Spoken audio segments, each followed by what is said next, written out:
Wildlife trafficking is a multi-billion-dollar industry, ranked fourth in the world behind drugs, weapons, and human trafficking. But the exotic animal trade is not a problem limited to far-off continents like Africa or Asia. It's right here at home, in our own backyards. The exotic animal trade is a huge problem, mostly because people don't know how bad the problem is. The animals are used for nothing more than profit. They pull the babies before the eyes are open, and then they're off to do photo ops or to be a pet, and the animal's bred right back. It's a huge problem. Another injustice facing wild animals is the growing trend of exotic pet ownership.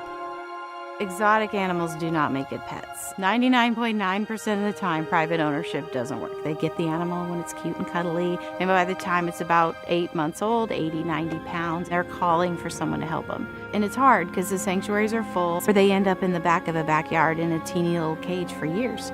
So here we've got more tigers as backyard pets in the United States than we have in the wild. And it's just not fair to the animal. It's just not fair.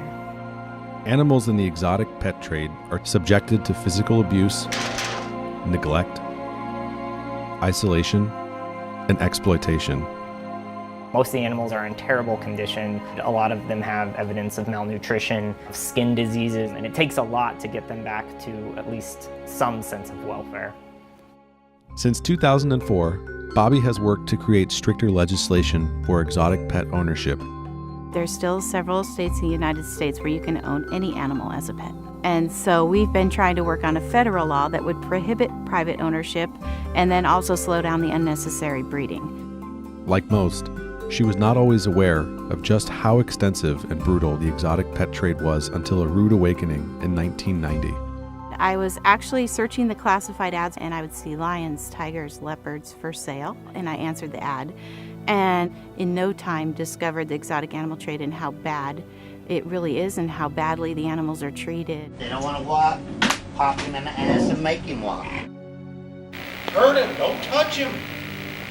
Make him scream. They can't go back unless they've got video cameras out here to prove that we didn't feed them that day. That is when I told Mark, we are going to do this, we're going to do it ourselves, and we're going to do it right. And that's what we've done. In 2002, Bobby and Mark purchased a 93-acre ranch located just 30 miles east of downtown San Diego in Alpine, California. Bobby had finally found the ideal paradise to make her dream a reality.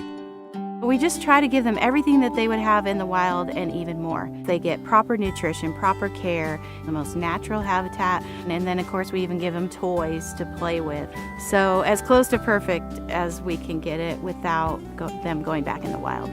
Since its inception, Lions, Tigers, and Bears has rescued over 400 animals from all across the country, many of which now call the ranch home. I love it when we get a new rescue of a bear and it learns to forage for its food. I love it when we get a rescue of a new lion and you can see her run around her 2-acre enclosure. That's what's beautiful.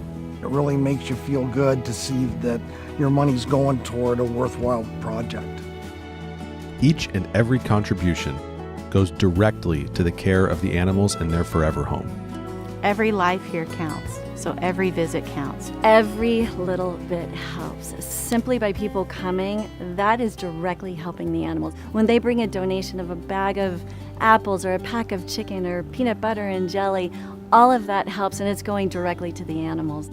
Don't think what you do is too small because it all adds up to make this possible. Of course, at the heart of Lions, Tigers, and Bears is Bobby herself. To be one of the top sanctuaries in the country, it just tells you that our animals are getting the best care that we can provide for them. And that makes me feel good because we're their voice. Animals can't speak for themselves. So for us to be able to make a difference means the world. Animals can't say where it hurts or how they're feeling, and so all the training and experience that I've gained has helped me basically paint a picture of how we can best serve animals. That to me is very fulfilling. This problem can be solved if we can just educate people so they know there's a problem. Most people want to help. If they're an animal lover, they can't help but help.